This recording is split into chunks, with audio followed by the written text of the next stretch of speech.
또 에스겔, 다니엘, 그 다음에 소선지서 다 선지자 이름이 붙었지요. 호세아, 요엘, 아모스, 오바다, 요나, 미가 이렇게 다 선지서의 이름, 선지자의 이름을 따서 그 선지서를 썼는데, 이 선지서 중에는 본인이 그냥 이렇게 다 쓴 것도 있지만, 이 호세아서 같은 경우도 내가 지금부터 이 성경을 한 편 써야 되겠다 이렇게 작정하고 책상에 앉아서 쭉 쓴 것이 아니거든요. 그렇게 썼다면 가능한 한 중복이 없이 쓰고자 하는 것을 명쾌하게 썼겠죠. 그런데 많은 이 선지서들이 이름 붙어있는 본인이 쓴 것이 아니고, 본인이 그 예언 활동을 계속 이렇게 한 다음에 나중에 상당히 오래된 후에 그 제자들이 또는 이 다른 선지자들, 여기 지금 이름이 없는 그 선지자들이 옛날에 호세아 선지자가 이렇게 귀한 말씀하셨다 이런 걸 생각하면서 그거를 모읍니다. 그러니까 호세아서를 여러분 지금 읽고 계시겠지만, 이 호세아서를 보면 이야기식으로 되어 있는 부분도 있고 호세아의 설교가 있는 부분도 있어요. 그런데 이야기식으로 되어 있는 부분은 중복이 없는데 설교 부분은 계속 중복이 된 말씀이 많이 나와요. 그것이 바로 그런 이유 때문입니다. 호세아가 했던 설교들을 여기서 저기서 수집해 갖고, 그런 설교들이 어떻게 문서로 남아있는 것도 있겠지만 구전으로 전달된 것도 있고 그러거든요. 그래서 그런 것들을 모아가지고 호세아서에 함께 이렇게 편집을 한 겁니다.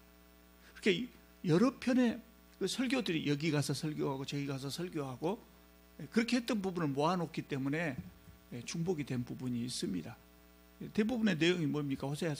호세아서를 보면 이스라엘 사람들을 향해서 정신 차려라, 회개하라, 그 이야기입니다. 그것이 계속 반복이 되는 것이죠. 그래서 반복되는 부분은 이제 빼고 호세아서의 주된 내용을 설명하려고 합니다. 호세아의 별명이 뭐입니까? 사랑의 선지자라 그럽니다. 예레미야의 별명은 뭡니까? 눈물의 선지자라고 합니다. 또 그 유다를 위해서 눈물을 많이 흘려가지고 눈물의 선지자. 호세아는 사랑의 선지자라고 합니다. 그렇게 불린 이유가 이 사람의 삶이 실제로 아내를 향한 헌신적인 삶을 살았어요. 헌신적인 삶. 그래서 사랑의 선지자라고 하고, 또 호세아가 전한 이 메시지가 하나님의 지극하신 사랑, 이걸 전했거든요. 본인의 그 불행한 가정을, 그 불행한 가정이 바로 이 예언 활동하는 설교의 주된 내용이 되는 것이죠. 호세아서는 언제 활동을 했냐면 주전 750년부터 예언 활동을 시작해가지고 25년 동안 그 예언 활동을 했어요. 이제 그렇게 말씀드리면 이제 연도를 우리가 다 기억하지 못하죠. 이스라엘이 남왕국하고 북왕국이 있잖아요. 그 북왕국 이스라엘이 망한 것이 725년인데 그 망하기 직전 25년 동안 했어요. 그러니까 이 사람은 북왕국 이스라엘에서 주로 예언 활동을 했는데, 우리가 지난번에 봤던 예레미야는 남왕국 유다가 망하기 직전에 예언 활동을 한 사람이에요. 그러니까 나라가 망하는 것을 이렇게 눈으로 보면서 예언 활동을 하는데 얼마나 가슴이 아프겠어요. 그래서 많이 울었지요. 호세아 선지자는 북왕국이 망하기 직전에 25년 동안 활동을 했어요. 이렇게 망해가는 그 나라를 보면서 안타까운 마음에 이 말씀을 전하는 거죠. 그 말씀의 내용은 뭐냐면 하나님의 사랑. 하나님이 망해가는 이 이스라엘, 불순종하는 이스라엘을 얼마나 사랑하시는가, 그 내용을 설명하고 있어요. 자, 호세아서 말씀의 근간이 뭐냐면 결혼 비유입니다. 결혼 비유. 결혼 은유라고 보통 많이 표현을 하는데 우리 은유란 말 잘 안 쓰니까 제가 결혼 비유를 하겠는데, 호세아서 전체가 결혼 은유로 되어 있습니다. 무슨 말이냐면 하나님과 이스라엘의 관계를 신랑 신부의 관계로 설명했다고 말입니다. 신약성경 여러 곳에서 예수님을 신랑으로 비유하고 있고 또 교회를 신부로 비유하고 있어요. 그래서 우리는 이 결혼 은유가 뭐 자연스럽게 아주 자연스러운 것으로 느끼고 있죠. 그런데 이 결혼 은유는 옛날부터 있었던 것이 아니라 호세가 처음으로 사용했던 겁니다. 호세가 처음으로 이 결혼 은유를 사용했고, 그것으로 인해서 이렇게 신약 시대에도 예수님과 교회의 관계를 신랑 신부 관계로 비유한 것이죠. 호세아가 결혼 은유를 사용한 이유가 있어요. 하나님은 신랑이고 이스라엘 사람들, 이스라엘 백성들은 신부고, 이 결혼 은유를 사용한 이유가 있어요. 첫째가 뭐냐면 두 가지 이유가 있는데, 첫째는 이스라엘 사람들의 잘못된 성윤리를 바로잡기 위해서 이걸 사용했죠. 이스라엘 사람들은 그때 하나님과 바알을 혼동해가지고 동시에 바알을 섬겼어요. 하나님을 섬긴다고 하면서 하나님 이꼴 바알 이렇게 생각했거든요. 그래서 바알 신전에 가서 또 뭐 아무 거리낌 없이 그 제사를 하고 그랬는데, 그 바알 신전에서 하는 행위가 풍요와 다산을 위해서 신전 창기들하고 신도들이 가서 음란한 행위를 한 것이죠. 그래서 호세아는 이스라엘에게 풍요와 다산을 주는 것은 그렇게 해서 얻는 것이 아니고 하나님께서 주시는 것이다. 하나님 말씀에 순종할 때 하나님께서 복을 주시는 것이다. 우리는 하나님의 신부다. 고결한 그 순결을 유지해야 된다. 그렇게 가르친 거죠. 두 번째는 종교혼합주의입니다. 종교혼합주의. 그 예레미야서에서도 계속해서 종교혼합주의가 나왔죠. 이스라엘 사람들은 방금 말씀드린 대로 여호와 하나님하고 바알을 같은 신으로 봤어요. 같은 신으로. 바알은 부인이 있어요. 아세라라고 하는 부인이 있어요. 그러니까 여호와 하나님하고 바알이 동일 신이라고 하면 아세라는 누구의 부인이 됩니까? 하나님의 부인이 되어버린 겁니다. 그래서 아세라를 하나님 부인으로 생각해버린 겁니다. 그러니까 아세라는 우상인데, 아세라를 하나님의 부인으로 보는 한 이 사람들은 여호와 신앙을 갖고 있기 때문에 이스라엘 안에서 우상을 제거할 수가 없어요. 그래서 하나님의 신부는 아세라가 아니고 이스라엘 백성이다. 그것을 강하게 가르친 겁니다. 그래야 이제 우상을 배격하기 위해서요. 그래서 이 결혼 은유를 사용했어요. 자, 1장을 보겠습니다. 1장 2절을 보면 하나님께서 호세아에게 가서 말씀하십니다. 너는 가서 음란한 여자와 결혼하여 음란한 자녀를 낳으라. 하나님께서 호세아의 결혼 생활을 통해서 이스라엘 백성들의 음란한 우상 숭배를 지적하고자 한 겁니다. 호세아의 아내가 남편을 버리고 다른 남자하고 바람을 피거든요. 그것을 이스라엘 백성들이 하나님을 떠나서 종교적, 영적인 음란한 행위를 한 것을 이렇게 보여주기 위해서 그렇게 한 겁니다.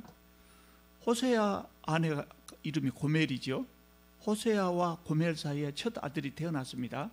하나님께서 그 아들의 이름을 이스라엘이라고 이름을 지으라고 하십니다.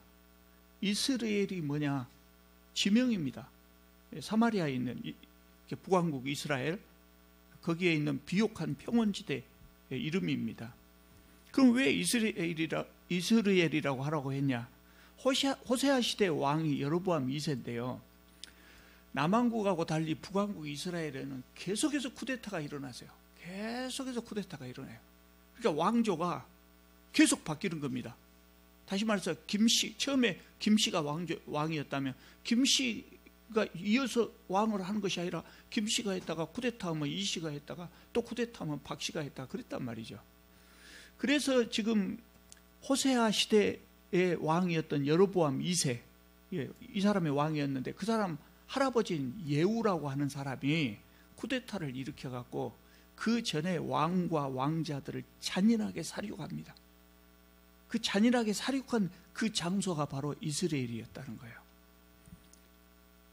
그래서 호세아의 아들의 이름을 이스라엘이라고 하라고 하신 것은 4장 하반절에 보면 이야기가 나오는데, 조금 후에 내가 이스라엘의 피를 예후의 집에 갚으며 이스라엘 족속의 나라를 폐할 것임이라. 피를 흘리고 세운 왕조, 이거 무너뜨리겠다는 거예요.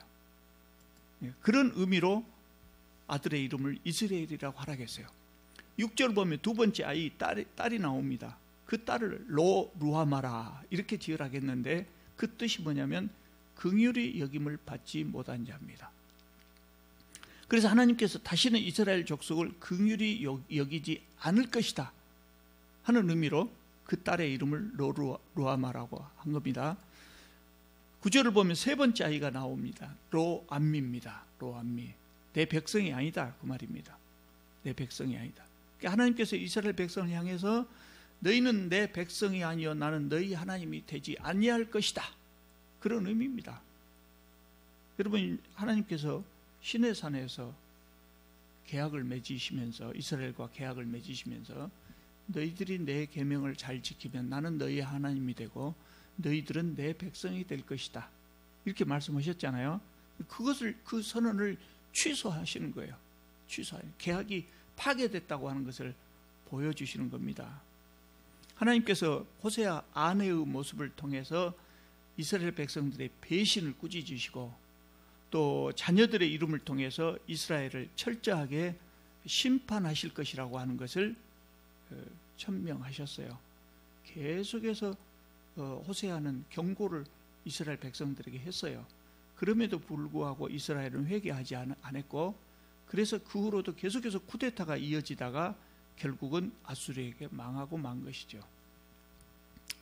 3장으로 한번 넘어가 볼까요? 3장 1절을 보면은요, 하나님께서 호세아에게 너는 가서 타인의 사랑을 받아 음녀가 된 그 여자를 사랑하라, 이렇게 말씀하십니다. 그 여자가 누구냐면 고멜이거든요. 호세아의 아내거든요. 근데 이 고멜이 타락을 해가지고 사창가의 창기가 되어버린 겁니다.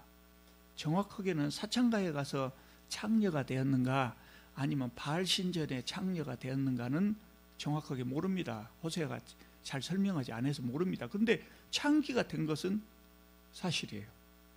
그래서 하나님께서 호세아에게 그런 고멜을 다시 사랑하라는 겁니다. 그 혼인관계를 다시 회복하라는 겁니다.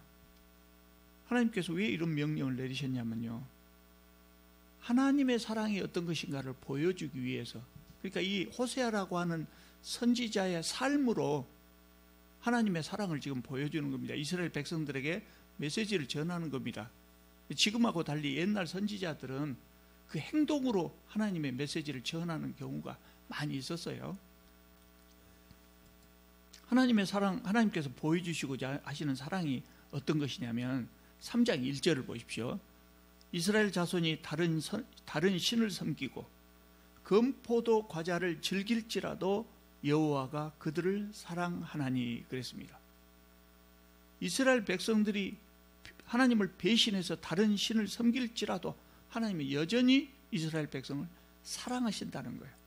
금포도 과자는 그 당시에 최음제로 사용했을 것으로 추정합니다. 아마 최음제였을 것으로 생각합니다. 이게 신전에서 음란한 행위를 하면서 이런 것들을 사용했던 것이죠. 호세아는 하나님 말씀에 순종해서 다시 가서 고멜을 데려옵니다. 공짜로 데려온 것도 아닙니다. 대가를 주고 다시 사옵니다. 그리고 그 고멜을 다시 사랑했습니다. 타락해서 창기가 된 여인도 다시 사랑할 수 있는 마음, 그것이 곧 하나님의 마음이라는 겁니다. 하나님이 이스라엘 백성들을 향한 사랑, 그거라는 거죠. 이스라엘 백성들이 하나님을 배신해서 다른 신을 섬길지라도 하나님은 그 백성들을 여전히 사랑하신다. 그래서 하나님께서는 이스라엘 백성들을 회복시키기 위해서 이 호세아를 통해서 많은 메시지를 전하는데요. 다시 이제 앞에 2장으로 넘어가 보면요, 세 번의 경고를 합니다. 첫 번째가 2절에 나옵니다. 그는 내 아내가 아니요 나는 그의 남편이 아니라. 하나님 말씀입니다. 이스라엘은 내 아내가 아니고 나는 그의 남편이 아니다. 이스라엘의 배신으로 인해서 하나님과 이스라엘 백성 간의 정상적인 부부관계가 깨졌다는 선언입니다. 나는 너의 하나님이 되고 너희들은 내 백성이 되리라. 그 서약이 깨졌다는 선언입니다. 이게 전형적인 이혼 선언 아니겠습니까? 그러나 이 말씀은 진짜 혼인 관계를 무효로 하려고 하는 것은 아닙니다. 하나님께서 이 경고를 하심으로 다시 혼인 관계를 회복하시려고 하는 거죠. 그래서 2장 그 하반절을 보면, 2절 하반절을 보면요, 그 내용이 나와 있습니다. 그가, 이스라엘 백성입니다. 그가 그의 얼굴에서 음란을 제하게 하고 그 가슴 사이에서 음행을 제하게 하라. 이렇게 이야기하죠. 얼굴에서 음란을 제한다. 무슨 말일까요? 진한 화장을 말하죠. 진한 화장.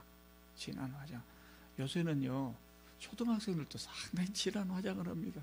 선생님들이 뭐라고 말도 못한다대요. 세계에서 화장품을 제일 많이 사용하는 나라가 우리나라라 그래요. 1인당 화장품. 그런데요, 이제 제 나이 또래 되신 분들은 다 기억하실 겁니다. 우리 젊었을 때는 여인들이 그렇게 화장 많이 안 했어요. 진한 화장을 한다. 그럼 어떤 사람이에요? 술집 여자들이라 그랬어요. 술집 여자들. 그러니까 여염집 여자들은 화장을 진하게 하지 않아요. 그러니까 얼굴에 그 음란을 제하고 그것은 얼굴을 그 창기들 진하게 화장한 그 모습입니다. 두 번째로 가슴 사이에서 음행을 제거해라 그랬는데 그 당시에 그 창기들은 목에다가 특별한 것을 걸고 다녔다 그래요. 걸면 이렇게 내려오겠죠.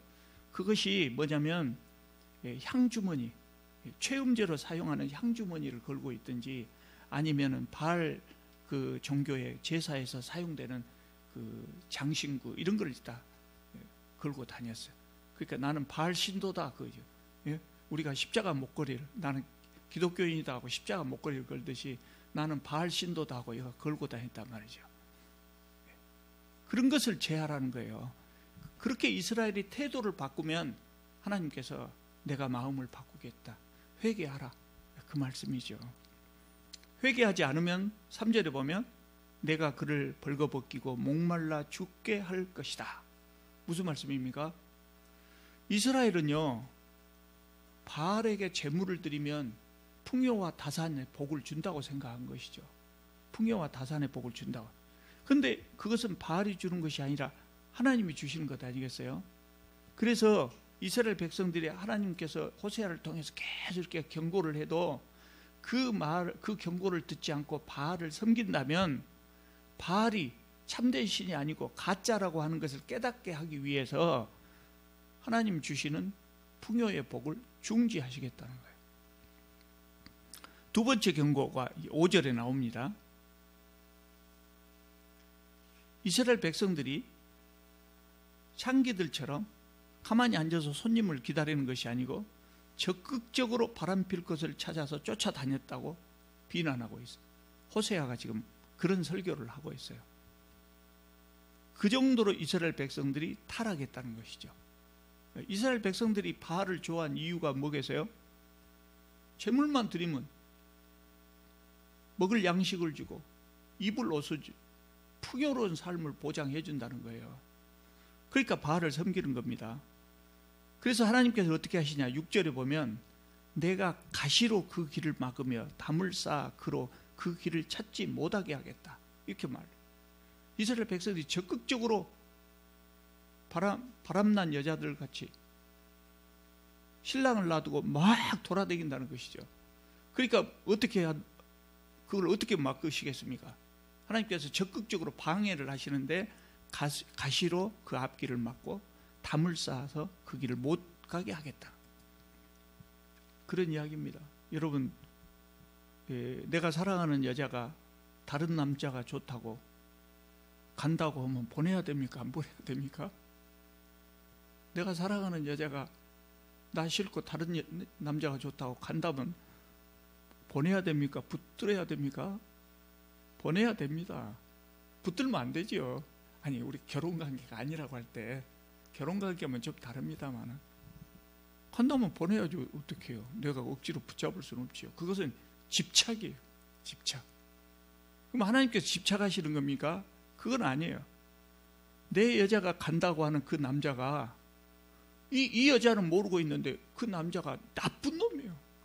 아주 나쁜 인간이에요. 가면 큰일 나요. 그럼 어떻게 해요? 못 가게 잡아야죠. 그래서 하나님께서 그 길을 막아서 못 가게 하시겠다는 거예요. 그게 하나님 마음입니다. 세 번째 경고가 2장 8절에 나오는데요. 풍요와 다산, 평화, 이건 하나님께서 주신 것입니다. 근데 이스라엘 사람들은 바알이 줬다고 생각하는 거예요. 그래서 정성들여서 바알을 섬기고 금은 보화를 갖다가 바알 신상을 만들어요. 금은 보화는 누가 준 겁니까? 하나님 주셨다고요. 하나님 주셨어요. 근데 하나님께서 주신 것을, 하나님이 주신 것을 모르고 바알이 줬다고 바알한테 바치고 있다고요. 그래서 하나님 경고하십니다. 9절에 보면 내가 그것들을 도로 빼앗을 것이다. 아무리 바알을 숭배해도 복을 얻을 수 없을 것이다. 내가 사랑하는 여자를 위해서 별것 다 줬는데 그 사람이 그거 갖고 가서 다른 남자를 주고 있단 말이죠. 그 남자가 자기에게 보내준 것으로 착각하고, 그것이 아니고 내가 줬다고 아무리 이야기해도 안 믿는단 말이죠. 하나님이 이때 하나님 마음이 그랬어요. 얼마나 답답하셨겠어요. 그래서 세 번의 이 경고를 하시고요. 2장 14절부터 보면 용서와 회복이 나옵니다. 하나님의 사랑은 우리가 계속해서 선지서에서 보듯이 징계에서 끝나는 것이 아니에요. 징계에서 끝나는 것이 아니고 항상 위로하시고 회복하십니다. 하나님께서 징계하시는 것은 징계 자체가 목적이 아니고 회복하기 위한 것이죠. 14절을 보면 내가 그를 타일러 거친 들로 데리고 가서 말로 위로하고 그랬습니다. 거친 들이라는 말은 광야예요. 이스라엘 사막.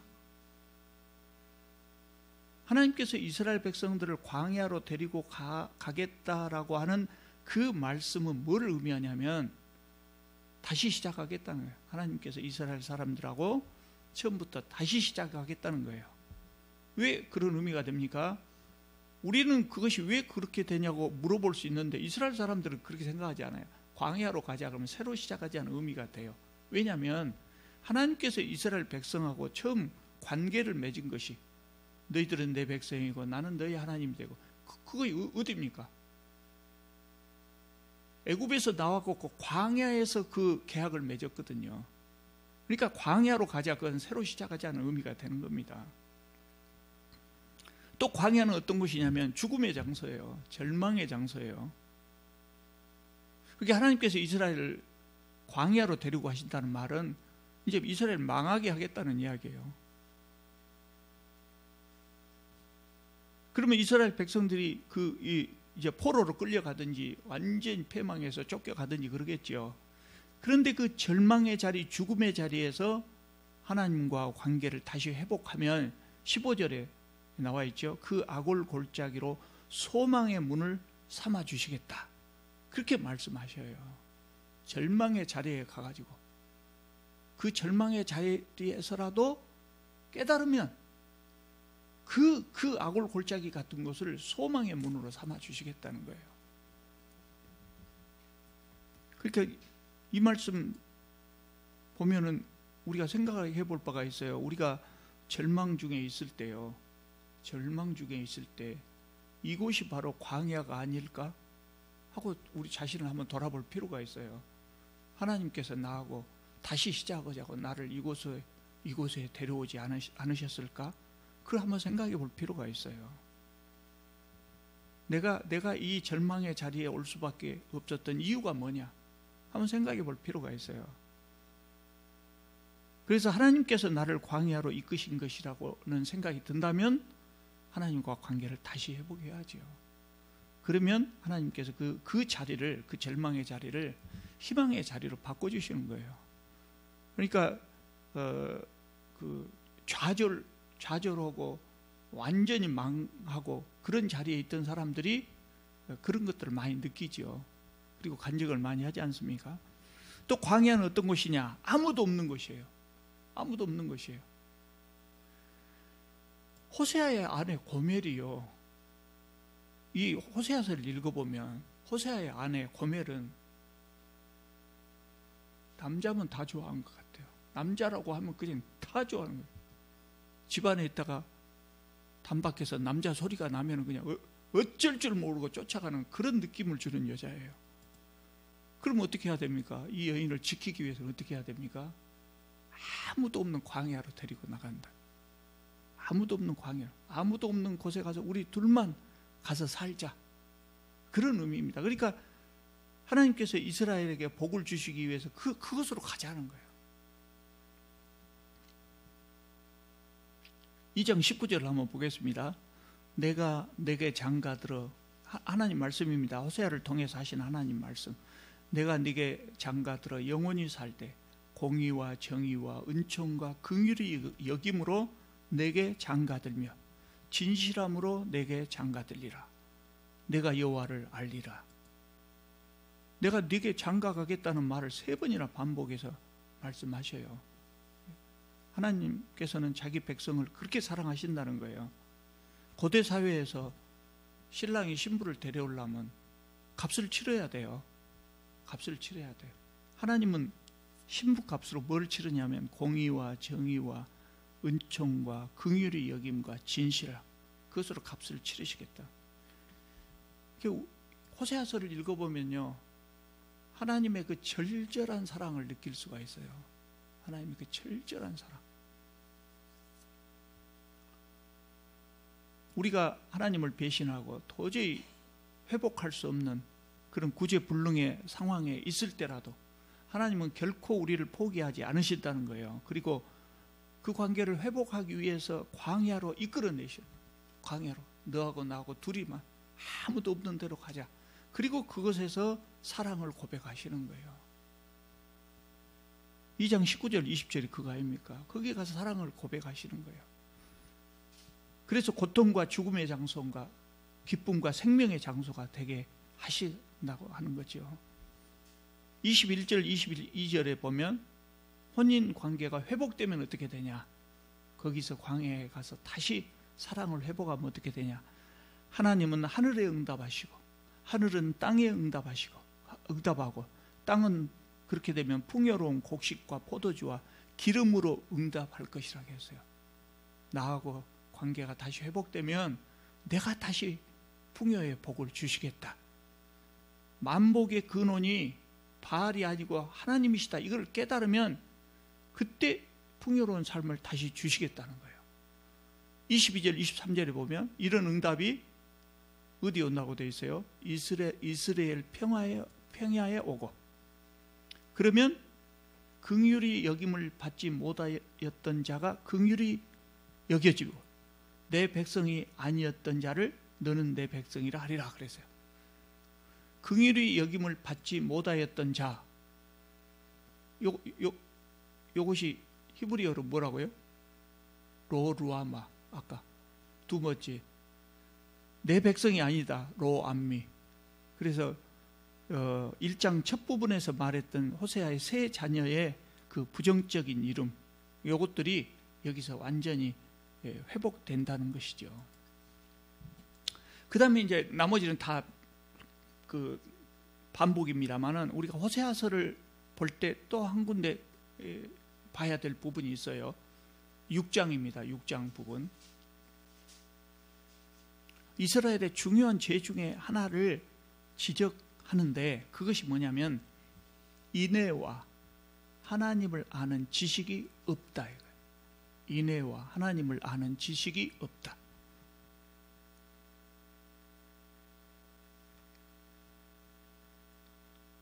하나님 한탄하셔요. 4절을 보면 에브라임아, 에브라임은 북왕국을 에브라임이라는 대명사로 불렀어요. 내가 네게 어떻게 하랴? 유다야, 이거 남왕국이죠. 내가 너를 어떻게 하랴? 이 불순종하는 자녀를 벌할 수밖에 없는 이 부모의 그 안타까운 한탄이죠. 4절 하반절을 보시면 너희의 인애가 아침의 구름이나 쉬 없어지는 이슬 같도다 그래서요. 하나님의 인애는 3절에 나와 있는데 태양빛처럼 강하고 꾸준해. 이른 비나 늦은 비처럼 사람들에게 유익을 주는 것이다 그래서요. 하나님의 인애와 이스라엘 사람들의 인애를 비교하는데 하나님의 인애는 태양빛처럼 강하고 꾸준한데 이스라엘 사람들의 인애는 아침 구름이나 이슬처럼 잠깐 있는 듯 하다가 없어져 버린다는 거예요. 6장 6절입니다. 하나님께서 나는 인애를 원하고 제사를 원하지 아니하며 그랬습니다. 구약의 황금률이라고 그러죠. 구약의 황금률. 인애가 뭡니까? 인애라는 말을 우리말로 정확하게 번역할 말이 없어서 신학자들은 그냥 헤세드 그럽니다. 헤세드. 자비, 긍휼, 사랑 이렇게 번역할 수 있습니다. 자비나 긍휼이나 사랑.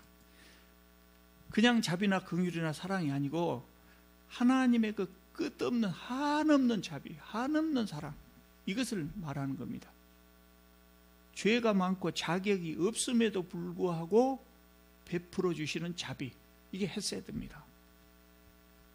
그래서 이 헤세드라고 하는 것은 하나님의 성품으로 여겨지는 그런 단어예요. 그러면 이스라엘 사람에게 인애가 없다는 말은 무슨 말이냐? 하나님으로부터 이 헤세드를 받은 사람은 다른 사람을 향해서 하나님에 대한 헌신과 충성으로 하나님으로 받은 헤세드 이것을 다른 사람에게 나눠줘야 된다는 거예요. 다른 사람에게 나눠줘야 돼요. 근데 대부분의 사람들은 하나님으로부터 사랑을 받았다고 생각하면 그것을 보답하기 위해서 종교적인 행위를 많이 해요. 종교적인 행위를. 그래서 예배에 참석을 많이 한다든가 헌금을 많이 한다든가 또 전도를 많이 한다든가 다 중요하지요. 그런데 하나님께서는 나는 인애를 원하고 제사를 원하지 않는다 그랬어요. 무슨 말이겠습니까? 하나님에 대한 헌신과 충성은 예배로만 나타나는 것이 아니고 이웃에 대한 인애로 표현해야 된다는 거예요. 하나님 우리 곁에 안 계시잖아요. 그래서 우리는 하나님께 뭘 드리고 싶어도 드릴 수가 없어요. 그래서 우리는 하나님께 뭘 드린다는 상징으로 제사를 드려요. 제사를 드려요. 근데 많은 사람들이 이것으로 끝난다. 나 하나님 드렸다. 하나님 사랑에 보답했다고 제사 드리고 끝. 근데 하나님에 대한 헌신과 충성은 제사로만 나타나는 것이 아니라 실질적으로 하나님에 대한 헌신과 충성은 이웃에 대한 인애로 표현해야 된다는 거예요. 제사가 필요 없다는 것이 아니죠. 제사 드리기 전에 인애가 있어야 해요. 제사 드리고자 하는 마음이 있는 사람은 그 전에 이웃 사랑을 실천하는 사람이어야 된다는 거죠. 그런데 이스라엘 사람들은 그것이 없었다는 거예요. 이스라엘 말기에 이 사람들 타락한 것을 보면 기가 막힙니다. 기가 막혀. 6절 하반절을 보시면 하나님께서는 나는 번제보다 하나님을 아는 것을 원하노라 그랬어요. 번제보다 인애를 원한다 그랬고 번제보다 하나님을 아는 것을 원하노라. 번제가 필요 없다는 것이 아니고 하나님을 제대로 아는 것이 더 중요하다는 겁니다. 너희들이 나를 섬긴다고 나한테 제사를 드리고 있는데 나는 그걸 원하는 것이 아니다는 거예요. 여러분 우리가 누구에게 선물을 할 때는 내가 좋아하는 것을 선물한 것이 아니고 상대방이 좋아하는 것을 선물해 줘야 돼요. 근데 이스라엘 사람들은 선물을 열심히 바치는데 그건 하나님이 좋아하는 것이 아니었다는 거예요. 그러면 왜 그런 것을 선물했냐? 하나님을 모르는 거예요. 하나님을 몰라요. 하나님을 아는 지식이 없다는 거예요. 호세아서의 그 대표적인 이 표현이 이겁니다. 하나님을 알자. 호세아서. 호세아의 그 많은 설교를 요약하면 몇 가지가 있는데 그 중에 하나가 하나님을 제대로 알자는 거예요. 이스라엘 사람들 하나님을 어떻게 알았어요?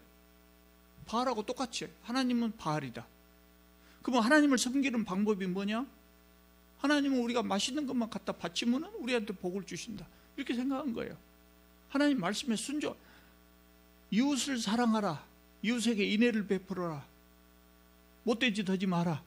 이런 것을 싹 귀로 흘려버리고 재물만 갖다 바치면 돼. 이렇게 생각한 거예요. 하나님을 바로 알자는 건 그거예요. 하나님 얼마나 기분 나쁘시겠어요. 하나님을 알 때 바알이나 잡신들처럼 생각해버렸다고 해요.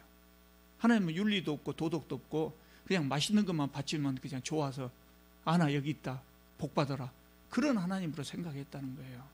그렇게 하나님을 바르게 알아야 된다는 거예요. 이스라엘 사람들은 하나님을 제대로 몰랐기 때문에 이웃을 사랑할 필요도 없었고 율법을 지킬 필요도 없었어요. 그러니까 가난한 사람들을 착취하고 토색하고 심지어 이권을 위해서 사람을 죽이기도 했다는 거예요. 그래서 하나님께서는 제사보다 인애를 원하시고 번제보다 하나님을 아는 것을 원하신다고 말씀하신 거예요. 너희들이 나를 섬기고 싶냐? 그럼 나에 대해서 좀 제대로 알아라. 나는 맛있는 것이나 좋아하는 그런 잡신이 아니다. 이웃을, 너희들이 나를 정말 사랑한다면 내가 너희들에게 베풀었던 것처럼 내가 너희들에게 줬던 그 헤세드를 이웃을 향하여 베풀어라. 그런 말씀입니다. 이것이 호세아서 전체의 메시지입니다. 여러분, 우리는 하나님을 믿기 위해서 모인 사람들입니다. 우리는 하나님의 백성이지요. 그러면 어떻게 해야 됩니까? 하나님을 잘 알고 바르게 알고 바르게 섬겨야 됩니다. 대한예수교 장로회라고 대한예수교 장로회라고 붙어있는 교회라고 해서 다 하나님을 잘 섬기는 것은 아니다. 대한예수교 장로회라고 써놓고 바알을 섬기듯이 기복신앙으로 흘러버린 교회들이 얼마나 많은지 몰라요. 그래서 하나님께서는 오늘도 그런 교회들을 향해서 외치셔요. 뭐라고 외치시겠어요? 하나님을 바르게 알아라, 이놈들아. 예? 나에 대해서 좀 바르게 알아라. 바르게 예배를 드려라.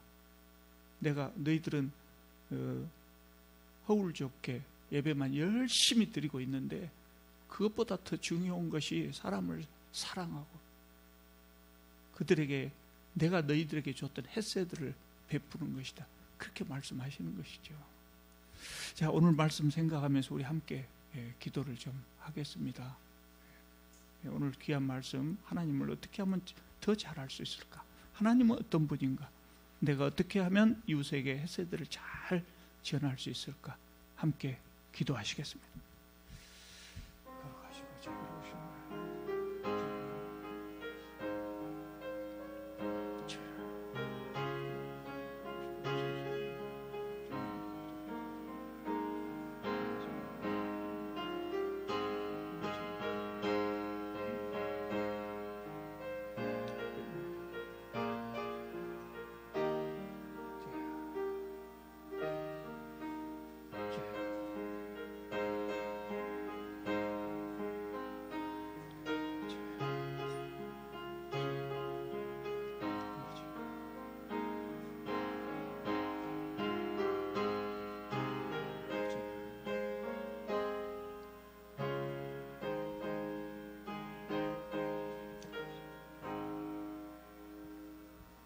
거룩하신 우리 하나님, 주님의 그 놀라우신 은혜와 사랑 감사드립니다. 참 주님으로부터 사랑을 받을 만한, 자격으로 치자면 사랑을 받을 만한 자격도 없는 저희들을 호세아가 마치 고멜을 사랑하듯이 그렇게 사랑해 주시는 참 놀라우신 은혜 사랑에 감사드립니다. 주님, 저희들이 주님을 더 잘 알기를 원합니다. 주님의 말씀을 읽어도 나에게 좋은 것만 읽고, 주님의 말씀을 들어도 듣기 싫은 것은 흘려버리고, 그것이 우리의 모습입니다. 주님, 참으로 들을 귀 있는 자들이 되게 하시고 볼 수 있는 눈을 가지게 하여 주시옵소서.